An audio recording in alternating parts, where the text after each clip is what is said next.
স্বাধীন বাংলা টিভি, মুক্তিযুদ্ধের চেতনায় বিশ্বজুড়ে বাংলা। এখন দেখবেন স্বাধীন বাংলা টিভি সংবাদ। কে এই বিএনপি নেতা মোশাররফ হোসেন দুলাল মাতবার?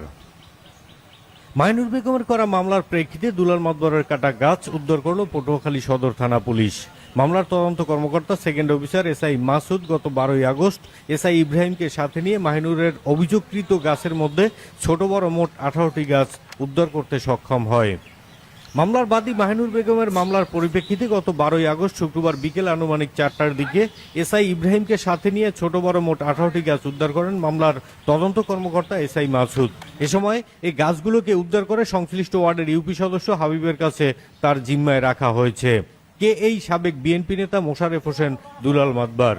প্রতিহিংসা পরায়ণ এই দুলাল মাতবার 1976 সালে পটুয়াখালী সদর উপজেলাধীন মাদারবুনিয়া ইউনিয়নের বিরাজলা গ্রাম নিবাসী কিরণ ওরফে কিরুকে হত্যার মধ্য দিয়ে তার সন্ত্রাসী যাত্রা শুরু করেন।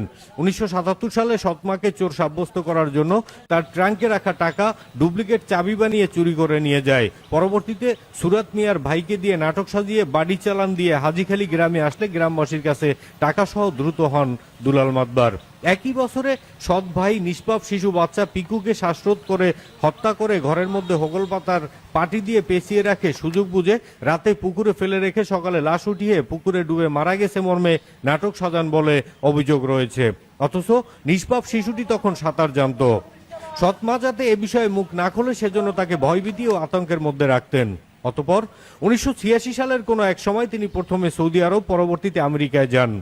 আমেরিকায় থাকাকালে সদর থানাধীন ছোটবিঘা ইউনিয়ন নিবাসী মুক্তের মির্দার ছেলে শানু মির্দার টাকা আত্মসাৎ করিয়া ঢাকায় গার্মেন্টসের ব্যবসা শুরু করেন। আমেরিকায় এ বিষয়ে মামলা হলে দেশে পলায়ন করেন। আল্লাহর বিচারে সে গার্মেন্টস রক্ষা করতে পারেননি তিনি।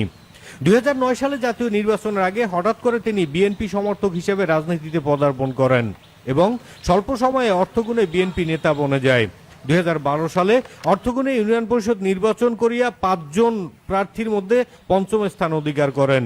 কিন্তু নির্বাচনে প্রার্থী হওয়া সত্ত্বেও তার সন্ত্রাসী কর্মকাণ্ড হতে কোনরূপ পিছপা হননি তিনি।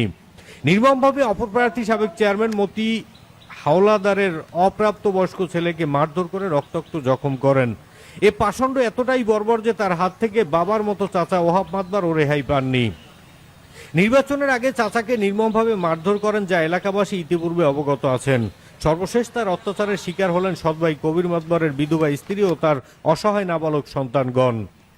কবির মাতবরের বসতবাড়ি হইতে তাহার পরিবারকে অবৈধভাবে উচ্ছেদ করার জন্য তার বাড়িতে ঢুকে লুটপাটের তাণ্ডব চালান যা মধ্যযুগীয় বর্বরতাকেও হার মানায়। এছাড়া এলাকায় ভূমিদস্যু হিসেবেও তিনি পরিচিত রয়েছে। বর্তমানে নিজ এলাকায়